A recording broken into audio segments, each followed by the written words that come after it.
অন্যদিকে বিজেপি নেতা তমগ্ন ঘোষের বাড়িতে হামলা, বাড়ির সিসিটিভি ভাঙার অভিযোগ। আমহার্স্ট স্ট্রিট থানায় অভিযোগ দায়ের করা হয়েছে। বিজেপি নেতা তমগ্ন ঘোষের বাড়িতে হামলা এমনটাই জানা গেছে এবং বাড়ির যে সিসিটিভি ক্যামেরা রয়েছে সেই সিসিটিভি ক্যামেরা ভাঙার অভিযোগ উঠেছে। ইতিমধ্যেই আমহার্স্ট স্ট্রিট থানায় অভিযোগ দায়ের করা হয়েছে।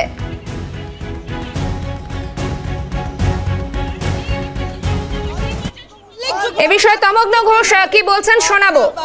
করতে না পেরে এই কার্যত এভাবে আক্রমণ শানাচ্ছে তৃণমূল দল এবং উল্লেখযোগ্যভাবে তাৎপর্যপূর্ণভাবে।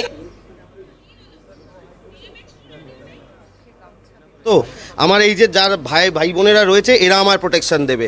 আর আরেকটা কথা সুস্পষ্টভাবে বলি, আমার ওপর হামলা ও করতে চাইলে করতে পারে, এরা প্রোটেকশন দেবে। আর যদি আমার মৃত্যু ঘটে তার জন্য সম্পূর্ণ দায়ী হবে তৃণমূল কংগ্রেস।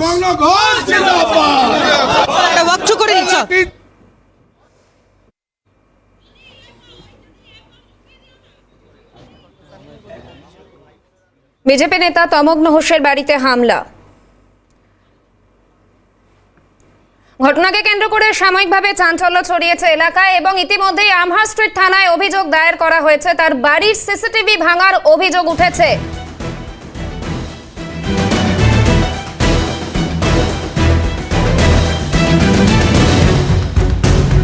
বিজেপি নেতা তমগ্ন ঘোষের বাড়িতে হামলার অভিযোগ এবং সিসিটিভি ক্যামেরা ভাঙার অভিযোগ উঠেছে। আমহার্স্ট স্ট্রিট থানায় ইতিমধ্যেই অভিযোগ দায়ের করা হয়েছে।